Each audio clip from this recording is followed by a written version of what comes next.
آیا تا کله هم د داسې ماڼۍ په اړه اورېدلي چیرې چې خلک وینې څښي، چیرې چې اوازونه دي خو انسان نشته؟ دا کیسه د نړۍ تر ټولو ویرونکې کلا د ډرکیولا ماڼۍ یا برانکاسل ده. دا ماڼۍ د رومانیا په غرونو کې ولاړه ده، خو دا یوازې یوه کلا نه ده. دا د یو ویرونکي پاچا ولاد ډرکیولا کور و. هغه پاچا چې خپل دښمنان به یې حلالول او وینه به یې ترې څښله. ولادریم یا ولادټیمپیس ته خلک ښامار پاچا وایي. نوموړی د 15مې پیړۍ یو خونخواره واکمن و. ویل کېږي هغه دومره ظالم و چې د خپل وژل شویو دښمنانو ترڅنګ به یې ډوډۍ خوړله. خلک به د ده له نوم سره لړزېدل. د ده له ظلمونو نه الهام واخیستل شو. لیکوال براهم سټوکر ډرکیولا ناول ولیکه. خو د ویرې ځای یوازې دا نه دی. دا کلا چې نن هم شته، د خلکو له قوله پکې عجیب اوازونه اورېدل کېږي.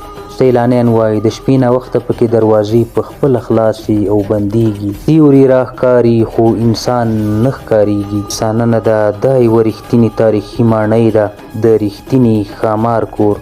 تاسو څه فکر کوئ؟ آیا ښامارونه شته؟ که نه دا یو ظالم انسان و چې خلکو له ویرې ښامار باله. کمنټ کې خپل نظر ولیکئ. چینل سبسکرایب کړئ. د داسې نورو ویرونکو تاریخي پیښو لپاره زموږ ملګري شئ.